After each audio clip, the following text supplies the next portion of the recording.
There are 2,000 people working, and more than 1,000 people have already done Vipassana camps. So we allow them leave of 10 days, and we also give them salary. Oh, wonderful impact, because 1,000 meditators within a company, within a division where they work together every day. So their relationships have substantially improved, the quality is improving, productivity is improving, efficiency is improving, rejections are going under control. In every way, there is a qualitative improvement.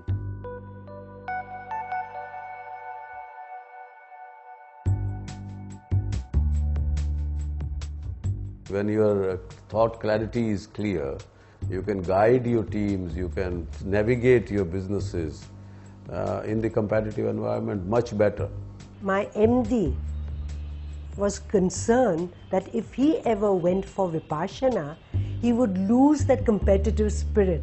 But I don't think that's what Vipassana tells us. I think we have to go for that order, do everything possible. After doing everything possible, if we still lose, we don't give up. In fact, rise again and try again. Vipassana has increased my concentration, my dedication to work, my concentration to work, my passion to work, and that has really helped me in facing competition.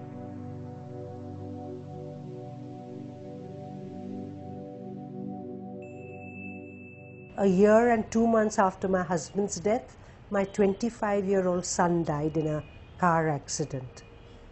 And I think it was my Vipassana and the practice of meditation on a daily basis which helped me to get over my son's death also, which was far more difficult than my husband's.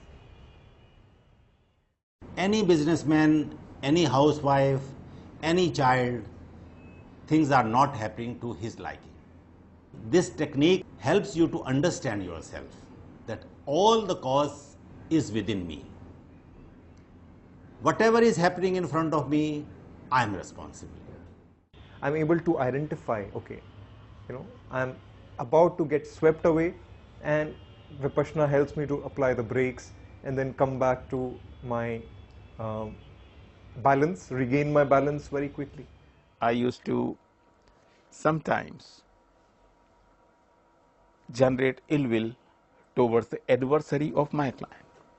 Thanks to Vipassana and the practice of it, I have been able now to conduct my cases without generating ill will against the adversary of my client. Vipassana is the only thing which I am doing for myself, which brings me back to myself. That's the only thing. The rest of the things are for somebody else. And that somebody else, I include my ego, my hunger, my desire, my materialistic requirement, which never gets fulfilled.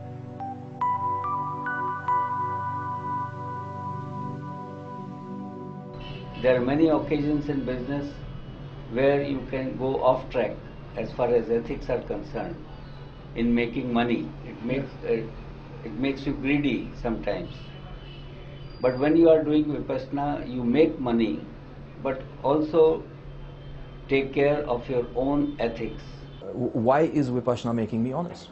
Because it's just the qualities that this technique brings out in a person, and it's not because of a self-restraint that has been put on by me. It's just, it becomes a kind of a natural phenomena of life. My anger level has reduced, my tolerance and patience have increased. These are the positive qualities. They help me to take a very rational decision, even in difficult times, even when the things are against me. It's what gives me balance in my life. In fact, not me alone. My children, my family, my wife is a meditator.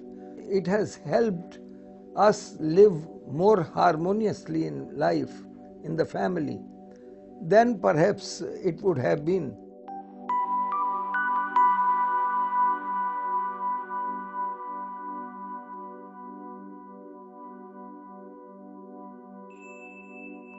The beauty of Vipassana is it has nothing to do with any sect or any religion or any kind of sectarianism. It is for all. It doesn't demand that you read, tomes of literature to get the hang of it. It's just making a 10-day investment. It is difficult to take out time, but I have come to believe that I must take out time if I have to have a long-term benefit. I suggest that every businessman must do Vipassana meditation, and not only for himself. He should send all his top and senior executives initially and thereafter at different levels of the organization. It will help him greatly in improving his business as well as happiness. In business, if we think, if we are always agitated, always on the go, we'll win. I think if we learn to just reflect, sit back, meditate maybe we'll be more successful. This is the best investment I could make as a businessman.